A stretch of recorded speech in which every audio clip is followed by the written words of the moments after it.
A ideia de hoje, qual que é a proposta que nós temos para a live de hoje?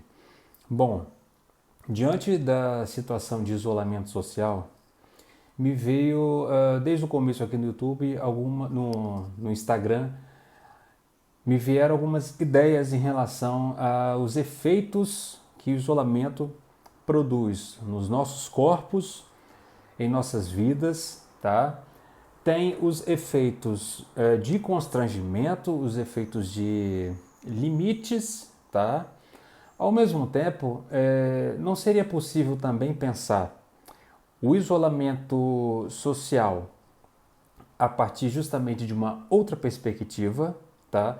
Seria uma perspectiva para além de pensar o isolamento social só mesmo como um constrangimento da nossa circulação, de nossa liberdade, mas talvez pensar o isolamento social também a partir das possibilidades, tá, de haver, diante do isolamento social, algumas novas potências e afirmações que nós não estamos muito acostumados. E digo mais, algumas ideias, como por exemplo a ideia de solidão, geralmente ela tem um caráter depreciativo. E aí a ideia dessa live é que a gente possa traçar linhas de pensamento, tá, juntos, para que a gente possa pensar a solidão sob uma nova perspectiva. Pois bem, para a gente pensar a solidão por uma nova perspectiva, eu vou me servir de um filósofo, tá, do século XIX, chamado Nietzsche. E o Nietzsche ele traz em sua filosofia muitos elementos, tá, muitos elementos que podem contribuir para que a gente possa pensar o isolamento social e a solidão a partir de uma nova perspectiva, novos rumos e novas conceituações. Bom, em primeiro lugar, estou dizendo que nesta live eu vou me basear no texto, a obra mais conhecida, não vou dizer que é a principal, mas a obra mais conhecida de Nietzsche, Assim Falava Zaratustra, tá? E o Nietzsche ele não escreve de modo tradicional, a escrita dele não tem relação, um compromisso com aquela escrita acadêmica, é quase mais poética do que acadêmica. Mas temos aqui duas escritas um pouco mais acadêmicas sobre Nietzsche, para a gente que não é acostumado necessariamente com o pensamento dele, que é um de Roberto Machado, um brasileiro que escreveu esse livro aqui, Nietzsche, Zaratustra, Tragédia Nietzschiana. Inclusive, eu tenho até ele até autografou aqui meu livro, Roberto Machado. E o outro livro que eu vou indicar é o de Viviane Mosé, tá? Nietzsche e a Grande Política da Linguagem. Eu, estudando linguagem, saúde e ética, me deparei justamente com a possibilidade de pensar a solidão diante do isolamento social. Bom, eu acho que esses são os primeiros pontos para uma abertura da live. Enquanto as pessoas vão chegando, eu acredito que a gente já pode começar a traçar algumas linhas de pensamento, tá? Vamos lá. Em primeiro lugar, como nós vamos falar de solidão, eu queria dizer o que a solidão não é, tá?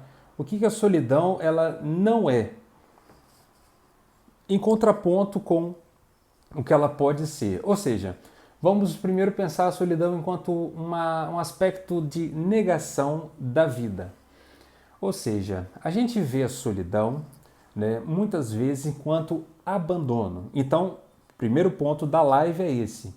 Solidão não é abandono. Estar sozinho não significa estar abandonado.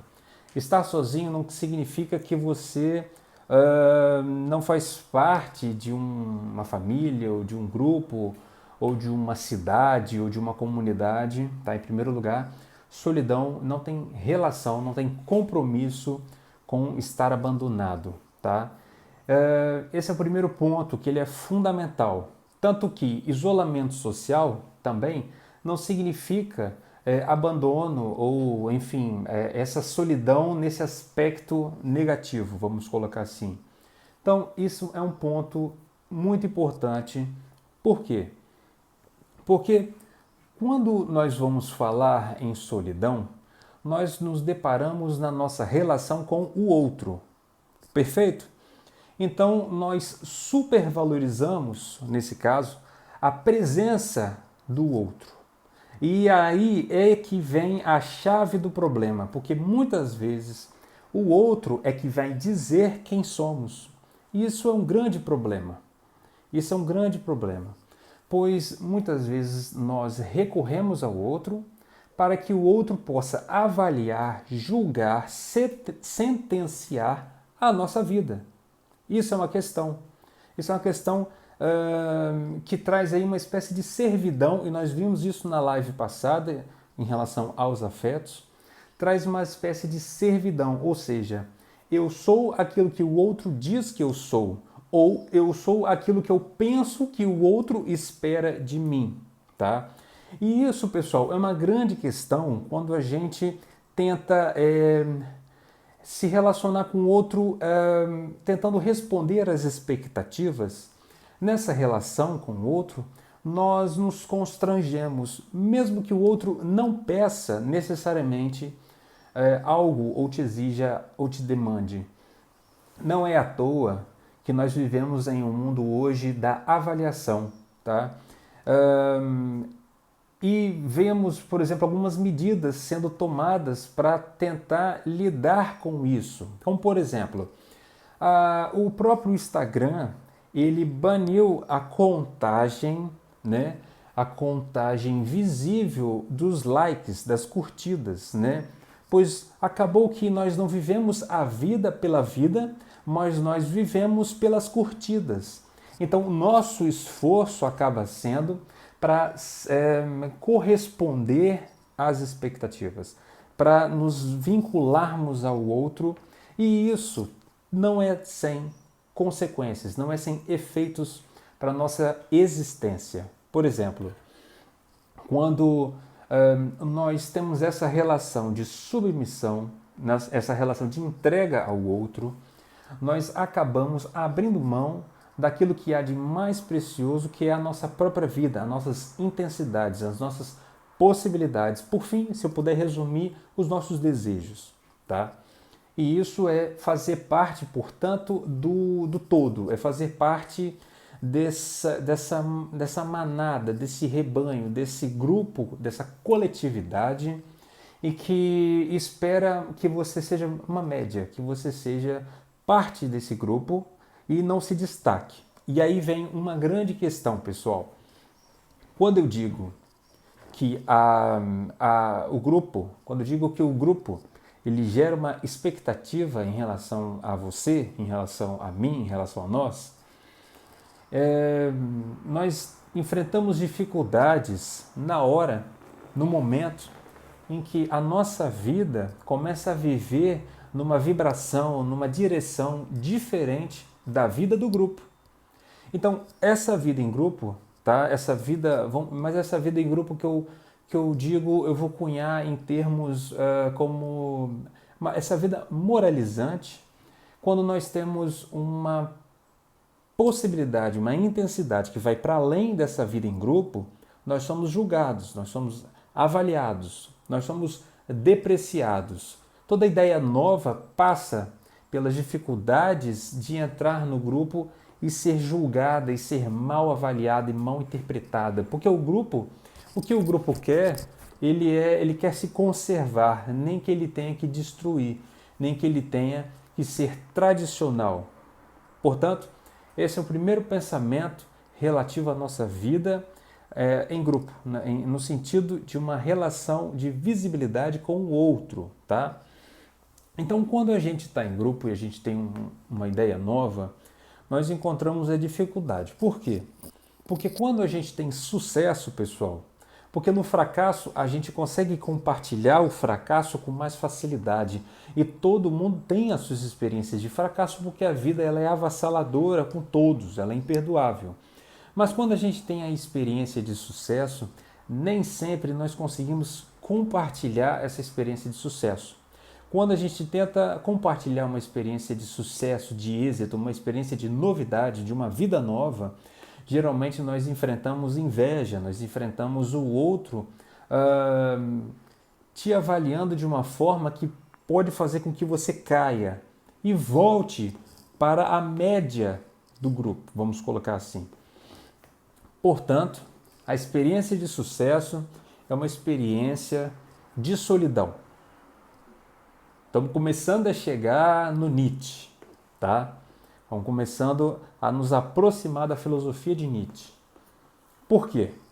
Porque a solidão, ou melhor, o sucesso, ele tem uma relação de se suceder, ou seja, suceder é do latim, naquilo que você se destaca, você sai do grupo, você sai da tradição, você sai da conservação, você sai do mesmo. É uma vida em possibilidade, é uma vida em potência, é uma vida que não pede para outra vida como ela tem que viver. É uma vida que não pede permissão, vamos colocar assim, tá? Já no sucesso há essa grande dificuldade na relação com o outro. Afinal, como eu falei, você sai do senso comum, você sai do que se espera de você. Quando a gente se assume, é difícil que os outros te aceitem. Isso é um grande desafio, tá? Mas, para que haja a possibilidade de um novo pensamento, de uma nova vida, para que haja a possibilidade da gente ter fôlego para viver de uma nova forma, não há outra saída, segundo Nietzsche, senão a solidão. A solidão, então, ela é condição essencial para a vida. Entende? Sem a solidão, e aí a solidão ela tem que é um aspecto de elogio à solidão. Não é uma solidão pensada enquanto o mau resultado da sua vida, porque muitas pessoas confundem solidão com o quê? Ninguém te quis, você está só. Não é isso. Às vezes você, para assumir uma nova vida, para você poder viver a sua vida com as intensidades da sua vida, só mesmo um lugar em que você tem liberdade. E o lugar que você tem mais liberdade é na própria solidão. Então, vejam bem, solidão aqui não é mais um aspecto pejorativo. Solidão aqui não é um fracasso de cada um de nós. Pelo contrário, a solidão é um lugar de potência, de possibilidades. Lembrando, isso não é uma romantização da solidão, tá? Não é dizer que a solidão ela não tem suas dores, não é dizer que a solidão não tem os seus desafios. Não se trata disso. Pelo contrário, às vezes a gente só produz uma vida nova justamente por meio da dor, tá? E a solidão, ela não pode ser desvalorizada. Então, esse é um pensamento que vai em direção ao que Nietzsche traz em sua obra, ou seja, a solidão como possibilidade de uma nova vida. Então, o que o Nietzsche traz nesses aspectos? Por meio do livro, né, do Zaratustra, ele traz Zaratustra. Eu sei que eu falo para quem nunca leu Nietzsche e também para quem conhece bem o Nietzsche, então eu vou tentar contemplar a todos. Então, o Nietzsche, ele por meio do Zaratustra, caminha entre os povos, mas a única forma de Zaratustra ter uma novidade, uma vida nova, é sair desse pensamento tóxico, que é um termo hoje muito usado, tóxico, desse ambiente em que há uma avaliação constante da sua vida, tá? A Annelise dizendo lugar de autoconhecimento. Perfeito. No entanto,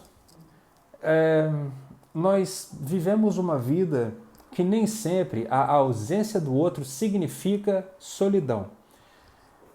Pelo contrário, muitas vezes, mesmo que o outro não esteja presente de carne e osso, nós fazemos avaliação de nossa própria vida por meio do crivo, do critério do outro.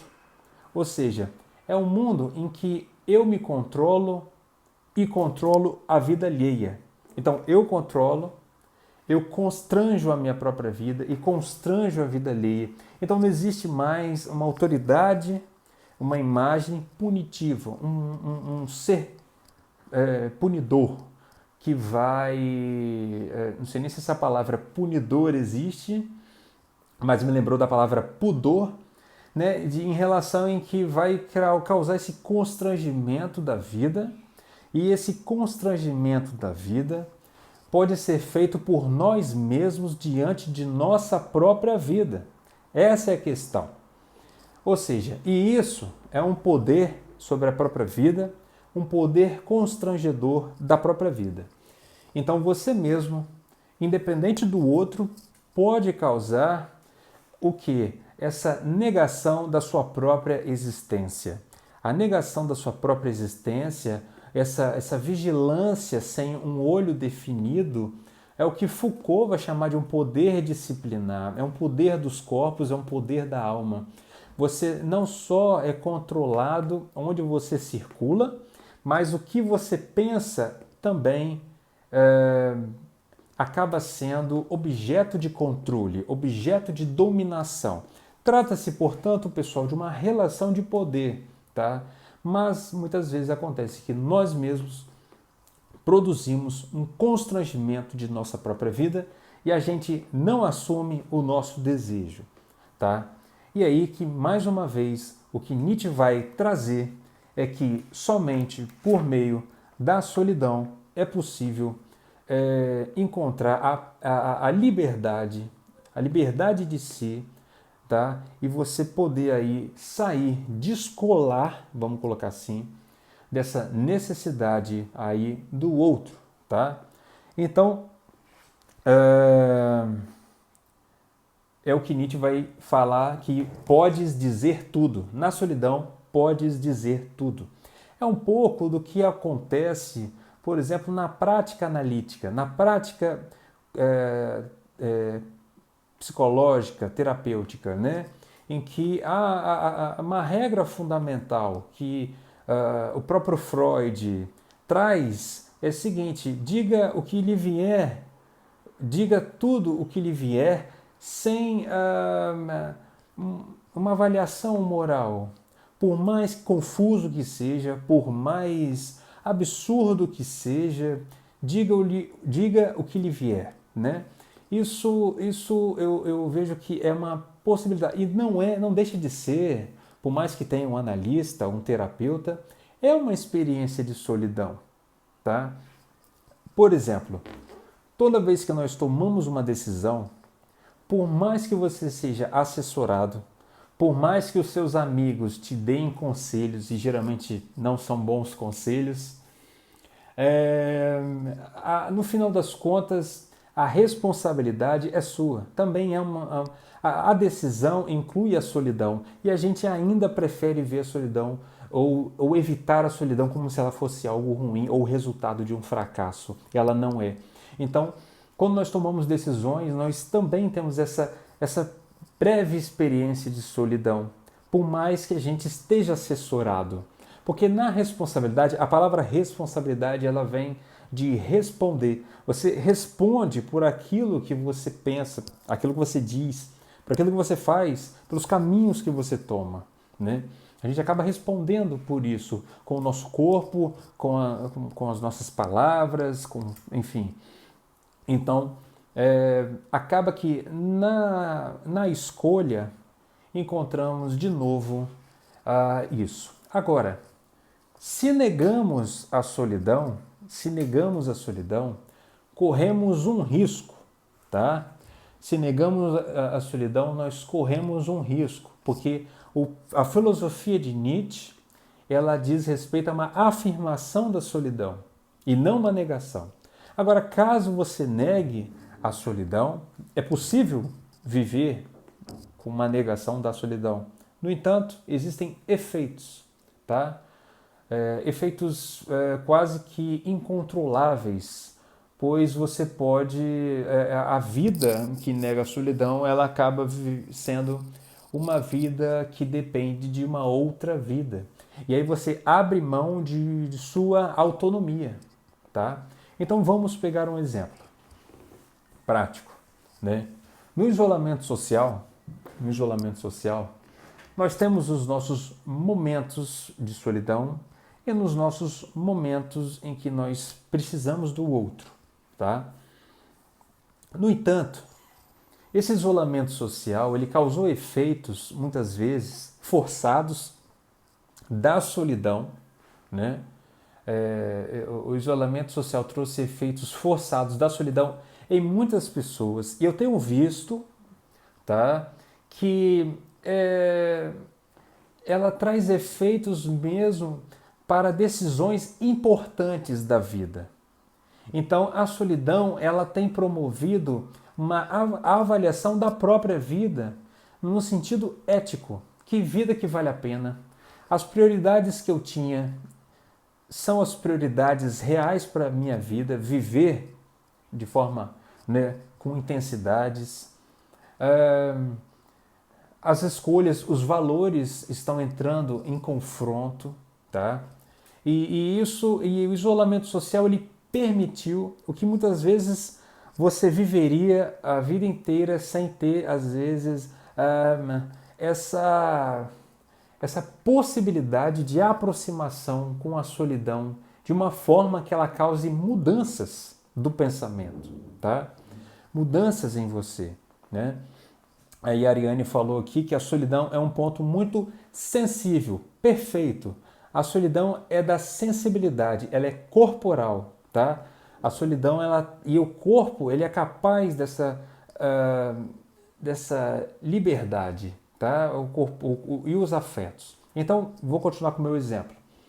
Então, em isolamento, ou, por exemplo, quando você tem um relacionamento com alguém, tá? Mesmo que você esteja apaixonadíssima com uma pessoa, se no seu relacionamento não inclui a solidão, provavelmente você vai criar uma dependência do outro. Você vai engolir o outro, você vai sugar o outro, usando o português bendito, vamos colocar assim, que pode ser muito mais uma situação maldita. Você vai criar um vínculo com o outro em que a sua vida depende da do outro. Isso é só romântico, mas isso não ajuda a viver. Pelo contrário, isso destrói não só a vida sua, como a vida do outro. E como toda vida precisa da solidão, e quando a gente tenta destruir ou negar a solidão do outro, criando dependência, o outro pode se afastar, pode romper com você, tá? Para que ele possa entrar de novo em estado de solidão e respirar sem a sua carência absurda, tá? Então, a solidão, mesmo no relacionamento, e é isso que eu estou querendo tentar oferecer, que a solidão, ela precisa existir, tá? Ela precisa existir. A solidão, ela precisa ser elogiada, ela precisa ser um elogio à solidão, e é o único lugar possível de afirmação da própria vida, porque senão é você colocando a sua vida na mão do outro, tá? Não diferenciamos, a Sueli dizendo, então, solidão de solitude.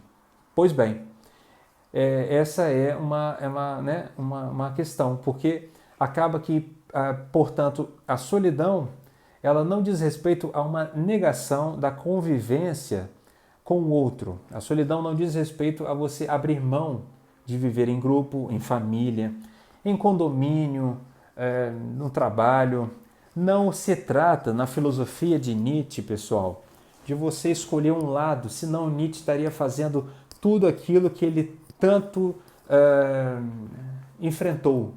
Nietzsche não faz uma divisão, certo, errado, bom, mal, céu, terra. Nietzsche não faz essa divisão. Ele não diz que existe a a essência, o que deve, né, o que existe de essência e aquilo que é equivocado. Não é isso. Não se trata, pessoal, de abolir a possibilidade de vida em grupo. Não se trata de um elogio à solidão. Não se trata de você ficar isolado, fechado, não conversar com ninguém. Não é isso. Até porque muitas vezes nós temos experiência que nós estamos em ambiente com várias pessoas e nos sentimos sozinhos. Fala, Flavinha, quanto tempo, hein? E existem ambientes em que nós estamos com pouquíssimas pessoas e aquelas pouquíssimas pessoas permitem a nossa solidão, inclusive contribuem para que a nossa solidão, ou seja, aquilo que há de íntimo em nós, seja fortalecido, aquilo que seja afirmado, tá? Então, a solidão não se trata de forma alguma de você abolir com as pessoas, de que você não pode contar com elas. Não se trata de você se fechar num quarto de 4 paredes e abrir mão do mundo, né? Porque o mundo é feio, cruel. Não é isso, pessoal, tá? Então, a afirmação também não é isso, né? Então, a afirmação da solidão é a possibilidade de você, diante de uma experiência consigo, poder encontrar caminhos que o outro não pode te dar. No entanto, pessoal, a solidão e na tomada de decisão, de fato, nós temos a angústia, né? Nós temos a experiência da angústia, que é o quê? Que é aquele momento em que nós não nos reconhecemos, tá? Algumas pessoas se assustam com isso, porque o que Nietzsche vai, por exemplo, enfrentar, combater com toda a sua força, é justamente que não existe essência em cada um de nós, né? O que nós fomos ontem, e o que nós somos hoje, e o que seremos amanhã, não são idênticos, tá? Existe, portanto, a possibilidade da mudança, tá? Não existe esse compromisso com a identidade, com eu sou isso, serei isso e morrerei dessa forma. Portanto, a solidão, ela vem de encontro com um conceito que Nietzsche traz, que é justamente a ideia de devir, a ideia de uma fuga, de uma possibilidade de criação, de uma reinvenção da própria vida, tá? E não uma vida baseada apenas em categorias. Nós temos a linguagem, tá? Nós temos a linguagem que, por meio da linguagem, nós nos comunicamos, tá? Então eu vou trabalhar um pouco agora o que tem no doutorado da Viviane Mosé e buscando ser o mais compreensível possível. Na linguagem, justamente isso, a gente tenta se compreender, se comunicar, perfeito? No entanto, como nós vimos na live anterior, a experiência do afeto, pessoal, nem sempre é possível dizer tudo. Ou seja, nem sempre é possível a gente conseguir colocar em palavras toda a nossa experiência afetiva. É quase impossível, isso porque a própria palavra é um afeto. Quando você diz algo, você está afetando o mundo, afetando o corpo, afetando o outro, né? A palavra, ela tem poder de ato. A palavra não é só comunicação. Mas uma parte da linguagem, nós buscamos uma relação com o outro de intercâmbio, de comunicação, na qual nós falamos e buscamos o quê? A compreensão. Agora, pessoal, em nossa vida, em nossa intimidade, naquilo que há de vida em nós, nem tudo é compreensível. Nem tudo nós temos que dar satisfação. Nem tudo nós temos que explicar ao outro. Então deixe de ser uma relação por meio da linguagem de comunicação. Então, por exemplo, afeto. O afeto da dor. Vamos pegar o afeto da tristeza, o afeto da dor. quando nós temos dor, quando nós temos tristeza, é impossível que o outro sinta, existe essa marca da impossibilidade, que o outro sinta reciprocamente a mesma tristeza que eu, tá? Então, isso é uma experiência de solidão. Perfeito? Por quê? Porque cada vida sente a vida, vive a vida de sua própria forma. Não existe eu esperar que a vida do outro se encaixe. Isso é muito Romeu e Julieta, e no final das contas deu em morte, não foi? Então, essa experiência afetiva também nos traz o quê? Um pouco da solidão. Portanto, mesmo nas palavras que você tenta trazer, né? Às vezes você vai dizendo, não é à toa que o que você sente, por exemplo, quando você diz que ama alguém, você precisa dizer 1, 2, 3 vezes, porque vai para além da linguagem, vai para além das palavras, tá? E nem sempre é algo que precisa se reiniciar e se reatualizar.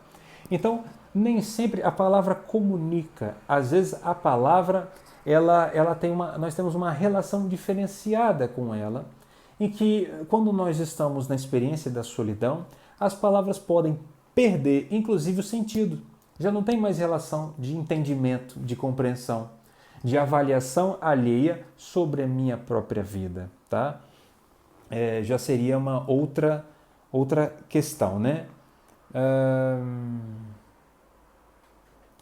O Eduardo falando que o ato sexual passional, uma experiência, uma explicação para a busca existencial de transcender a solidão individual. O Eduardo está perguntando se o ato sexual seria uma busca de transcender a solidão. Bom, aí que tá, né? Quando você está com alguém e que a experiência para os dois é boa, seja sexual ou não, são duas solidões que se encontram e que elas não constrangem uma a solidão da outra. Porque existe ato sexual em que uma vida tenta constranger a outra. É abusivo, é uma relação de assédio, uma relação de destruição. Então, qual o ato sexual que nós estamos falando? O ato sexual do beijo, porque ato sexual pode ser qualquer coisa, ou é o encontro dos genitais, né? Tanto que Lacan vai dizer que a relação sexual, de fato, enquanto o encontro perfeito, não existe, porque cada um vive uma experiência de uma forma muito singular. Então, o ato sexual não seria uma transcendência da solidão, tá? É possível você ter prazer com alguém no encontro de duas solidões, né? E ter aí um aumento de vida para ambos, tá? Isso não é negação da solidão, né? Já negar a solidão, talvez numa relação sexual, negar a solidão é negar a si mesmo. Entende? Porque estar com alguém não significa que você não está sozinho. Então entenda que a solidão aqui não tem um aspecto pejorativo, tá?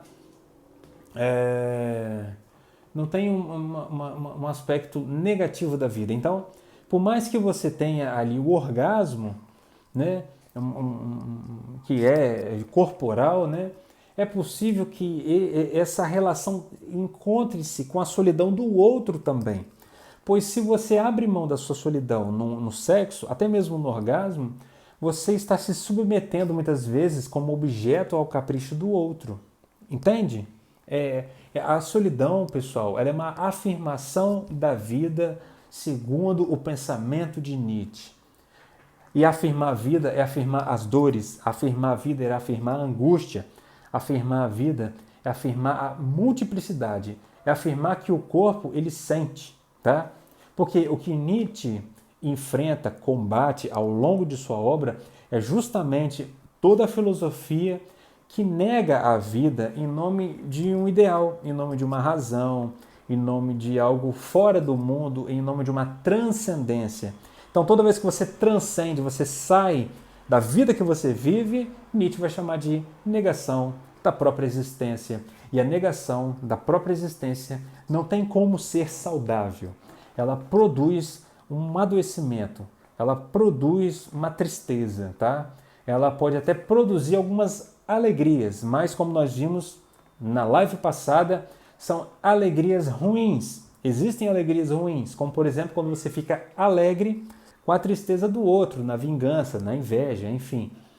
Então, nesse trilho que nós vamos aqui, nessa série de vídeos que nós estamos trazendo, muito mais, o tempo todo nós estamos girando em torno da afirmação da vida, de uma vida imanente, não de uma vida transcendente, que vá para além da vida. Então, os critérios da nossa própria vida, pessoal, é a própria vida, em sua intensidade, tá? Então, não existe um critério fora da vida, um critério em que o outro estabelece para a nossa própria vida. Nós até entramos em diálogo com o outro, então entendam isso. A solidão não é a negação do outro, já falei sobre isso, mas a possibilidade de viver a vida de forma mais livre, tá? Consciência versus inconsciência em Freud. O consciente, na verdade, ele é apenas um efeito de tudo que nós vivemos. E nós temos essa luz de um resultado, que é a consciência, de um resultado de processos que nós vivemos dia a dia, o tempo todo. Uma ideia que vem na cabeça, uma imagem que vem aos olhos, né? Mas é preciso ir para além da consciência, né? Para além desses efeitos imediatos de nossa relação com o mundo, tá? Que é o que Freud vai trazer ali quanto o inconsciente, né? Porque nós somos muito mais do que aquela simplificação do mundo que nós temos quando nós falamos das coisas. Por exemplo, Dia das Mães. Tivemos agora, anteontem, Dia das Mães. Então, quando a gente fala mãe, nós buscamos, né, por meio de uma espécie de resultado da consciência ou uma produção conceitual, nós tentamos recortar mãe, a palavra mãe, e produzir um sentido único para ela, até mesmo romântico muitas vezes. E, na verdade, mãe é muito mais, né, porque isso seria só um efeito imediato, mãe seria, portanto, muito mais do que a possibilidade de definição, né? Então é como se cada mãe fosse uma mãe indescritível, única, né? Mas para nós podermos viver em comunidade, para que a gente se entenda minimamente, a gente produz significado, significação, produz sentido para as coisas e tentamos viver o mundo à luz dessas interpretações. O problema, segundo Nietzsche, é o quê? É quando até a nossa capacidade perceptiva, a nossa capacidade de sentir o mundo, ela é diminuída por causa dessa construção social e de linguística que nós fazemos das coisas. Então a gente fica cego, segundo Nietzsche, quando a gente produz um sentido para as coisas e abre mão das outras possibilidades de sentido. E o lugar que Nietzsche, eu vou repetir, a live é sobre isso, que Nietzsche diz que é possível a gente abrir de novo o campo, né, de forças para uma nova vida é na solidão. Então, a solidão, para Nietzsche, é indispensável. É tão indispensável quanto beber um copo d'água. Então, essa é a contribuição de Nietzsche em sua filosofia para que a gente possa pensar aí a questão da solidão. O Eduardo pergunta, não é possível transcender solidão e a individualidade? Olha só, a transcendência é sempre você ir fora da imanência. O que é a imanência? A imanência é os corpos, os encontros, a vida, o mundo, o movimento, e a transcendência vai para além disso, ele nega a imanência, tá?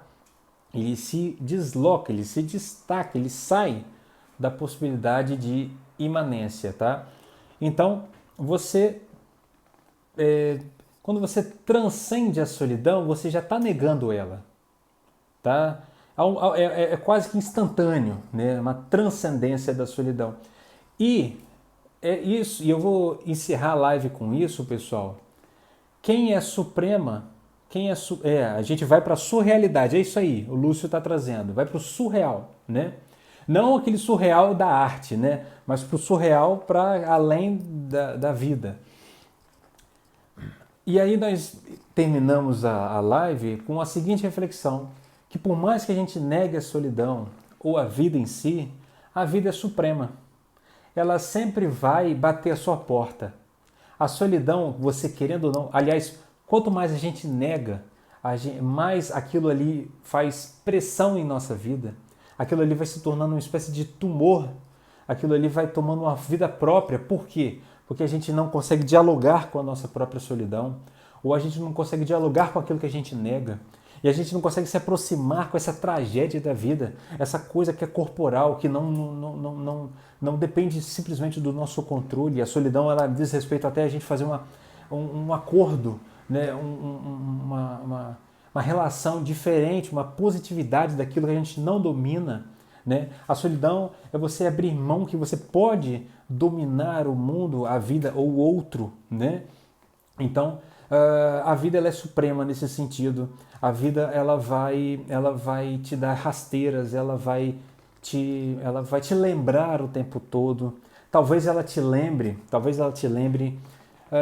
com adoecimentos, talvez ela te lembre com prejuízo nas suas relações sociais e pessoais. Talvez ela te lembre de forma a você nunca conseguir, por exemplo, superar a si mesmo. E a solidão é isso, é você se superar, ir para além do que o outro espera. E aí quando você não supera a si mesmo, você sempre volta para o mesmo lugar. Então, negar a vida, negar a existência, negar a própria solidão, como a vida suprema e ela é impiedosa, de certa forma nós vamos pagar o preço por negar essa possibilidade de viver a solidão em suas formas positivas, afirmativas, tá? A Flávia dizendo aqui, acho genuinamente que a solidão nos produz momentos ótimos. Encontro alguns tipos de solidão e todos são muito produtivos. Perfeito. Então a solidão é quando é você com você, tá? É genuíno, como ela disse, é íntimo. Então a solidão traz algo que no grupo e na relação com o outro nem sempre é possível, que é a intimidade. Uma relação consigo que vai para além da expectativa, do olhar do outro, tá? O sono, a gente está encerrando, Lúcio perguntando se o sono faz parte desta negação do mundo que vivemos. Depende do sono que você está falando, Lúcio, porque o sono ele é parte do nosso corpo reiniciar, né? Os órgãos descansar, né? O organismo ele parar para se reconstituir, consolidar memória, né? Aumentar a imunidade ou contribuir para que a imunidade se mantenha, a não ser que você esteja dizendo aquela pessoa que não quer acordar, não quer levantar da cama, aí sim nós já temos que ver se é uma possibilidade de negação da existência, tá? Se é até a possibilidade de estarmos diante de um transtorno ou de algo que vai para além de uma tristeza que pode estar a caminho de um adoecimento, como é o caso de uma depressão. Ficar atentos a isso, tá? Isso não é solidão. Isso aí já é uma relação com a vida em que há uma predominância da tristeza, tá? É diferente. Então, a solidão ela é parte da saúde. Ela é dolorosa também, mas ela é parte importantíssima para a nossa saúde. Tá? Então, cuidado que só nesse que você está falando aí. E aí o Otávio dizendo, estar em nossa própria companhia é o mais importante. Pois é, Otávio. Tem gente que não suporta nem a si mesmo, tá? Então, isso é algo que você diz que é fundamental, que a nossa companhia tem algum valor, né? tenha alguma importância. E lembrando, importar, pessoal, é portar para dentro, é trazer para você, né? É diferente de ser famoso. Tem gente que quer ser famoso no YouTube, no Instagram, na TV, no jornal, seja onde for. Importância não é isso, não é fama. Tanto que a solidão não quer fama. A solidão é antifama, tá? Então, a gente tem importância justamente com pessoas anônimas, não é verdade? Um avô, uma avó, um amor. Então, a solidão ela tem relação também com isso aí que você está dizendo. Deixa eu ver aqui, mais perguntas. Adorei o tema. Valeu, Ariane, você de novo aqui.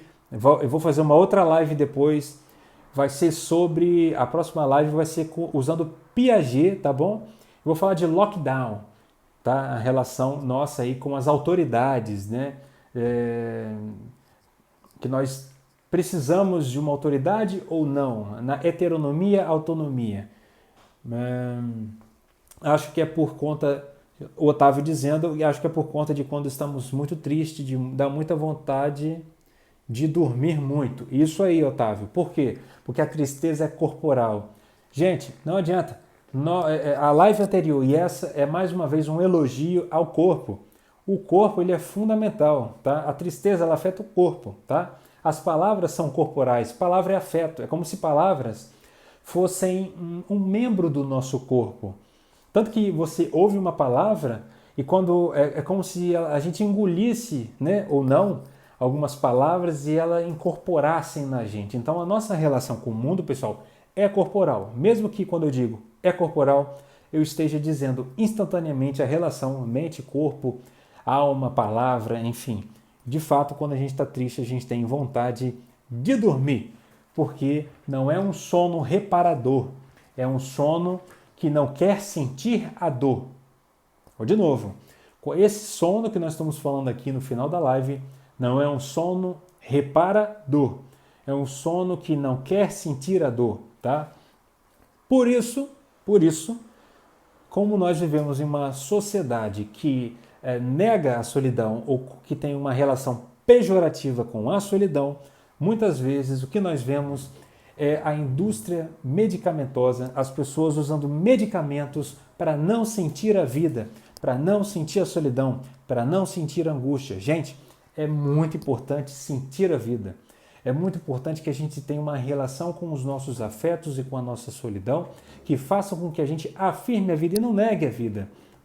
Eu entendo a função, a importância do medicamento numa terapia medicamentosa, em alguns casos, mas o medicamento ele é temporário, ele só serve ali para aquela situação e se prescrita por um profissional, né, da medicina. Mas, muitas vezes, o que acontece é a gente usar a medicação, o medicamento, inclusive sem recomendação médica, para que a gente não lide com a nossa solidão. E não lidar com a nossa solidão é não lidar com nós mesmos. Não é com quem nós somos em essência, porque a essência não existe. Nós somos algo hoje, mas podemos deixar de ser. Mas para deixar de ser, é preciso essa solidão, é preciso essa dor, é preciso essa relação angustiante muitas vezes, tá? Isso é parte de nossa mudança. Então, por fim, o que o Nietzsche traz com toda essa contribuição, né, em relação à solidão é, em primeiro lugar, um elogio à solidão, tá? E não simplesmente uma comodidade, como diz aqui Viviane Mosé, uma comodidade da vida em grupo. Então, sair da vida em grupo é se incomodar. Se você não se incomoda, você acaba vivendo ali no cômodo, na vida em grupo.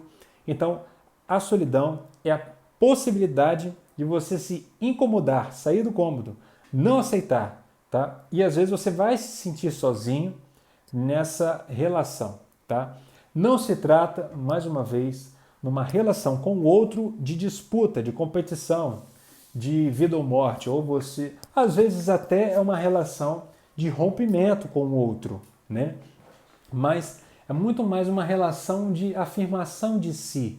Aquilo que você avalia que vale a pena viver, é aquilo que as intensidades da sua vida fazem com que você siga um aumento e experimente um aumento de vida em você, tá? E o critério de Nietzsche não é um critério que transcende a vida, mas o critério de Nietzsche é a própria vida. Aquilo que te faz se sentir mais vivo, tá? Aquilo que te faz ter vontade de repetir por toda a sua existência é um critério de Nietzsche para você saber mais ou menos os caminhos da sua vida.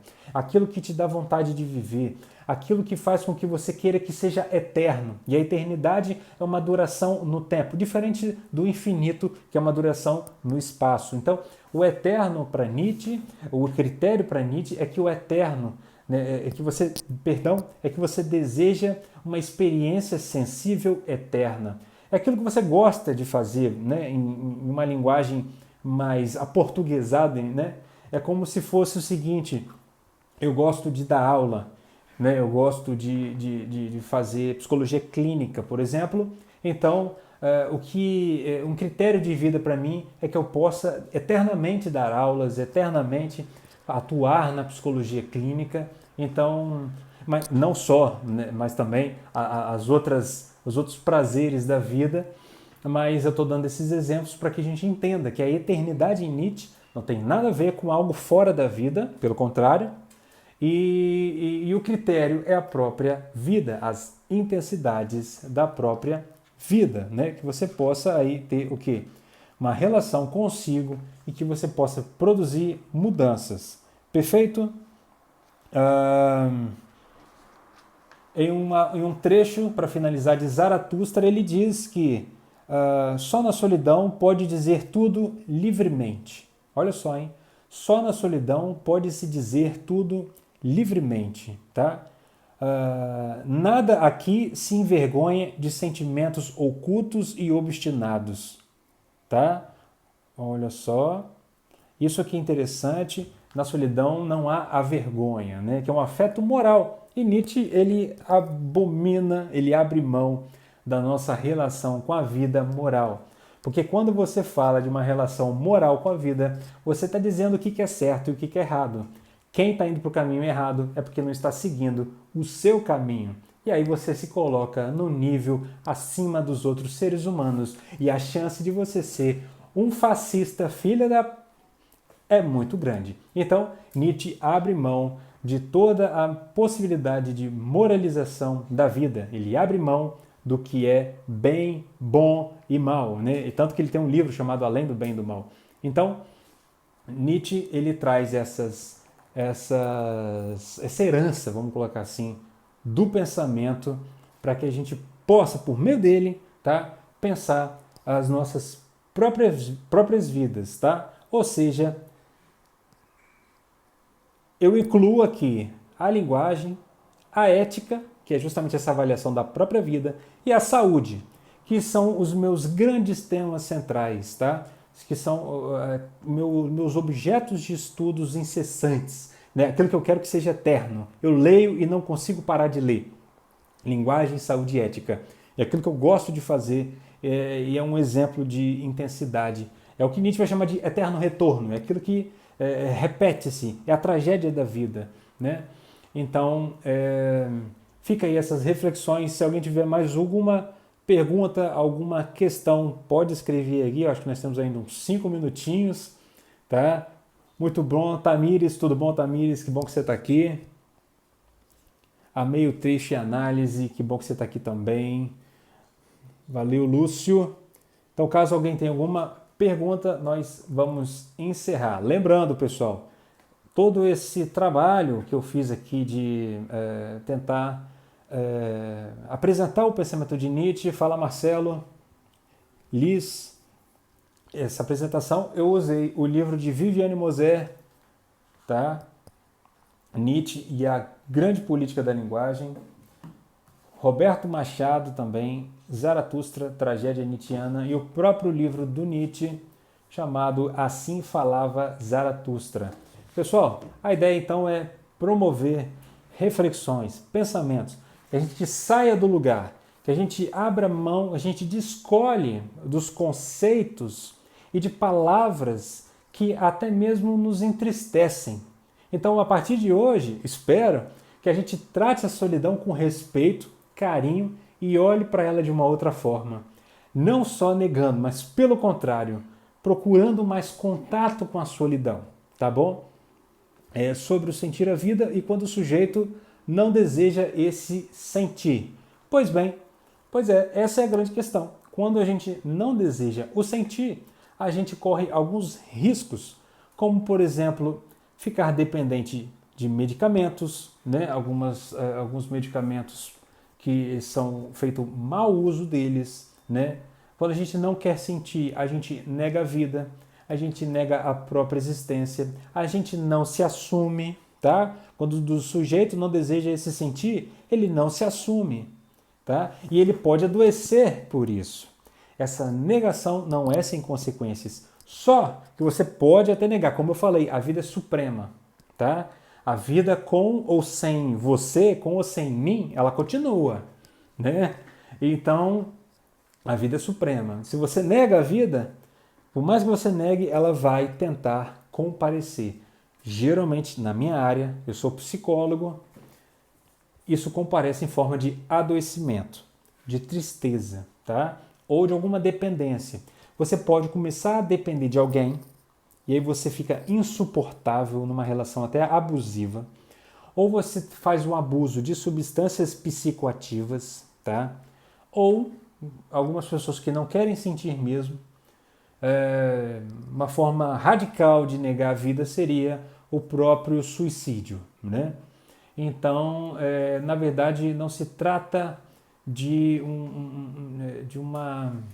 uma relação com a vida, negando a vida, mas fazendo parcerias com a vida, afirmando o que há de vida em você, porque as forças de fora já nos constrangem cotidianamente. Não é à toa que estamos o quê? Em isolamento social, porque na relação nossa com uma outra vida, que é a vida do novo coronavírus, a nossa vida teve que se recolher, a gente se constrangeu, a gente se isolou, nós estamos em isolamento social, porque tem uma outra vida surgindo, uma outra vida querendo expansão, uma outra vida que é imperdoável, tá? Uma outra vida que quer se conservar, que é a vida do vírus. Porque se nós pegarmos Nietzsche e Spinoza da live anterior, eles não criam hierarquia ou moralização de que uma vida vale mais que a outra. A vida, pelo contrário, é esse embate constante de vidas, tá? Então, se você nega essa relação sua com a vida, e agora no momento nós temos forças de fora nos constrangendo e nós estamos em isolamento social, é fundamental que a gente possa, no isolamento social, tirar alguma afirmação da vida, dessa vida que já está constrangida, e a possibilidade é por meio da solidão. Muitas pessoas já o fazem espontaneamente. Eu já percebi pessoas tomando decisões ou mudando muitos aspectos da própria vida a partir desse isolamento social. Pessoal, agradeço a todo mundo. Minha próxima live na sexta-feira com o Otávio sobre educação financeira e semana que vem falarei sobre Piaget e o lockdown. Um forte abraço para vocês, muito obrigado mais uma vez e vou colocar esse vídeo lá no YouTube, no canal Psicologia e a Vida Cotidiana. Tchau, tchau!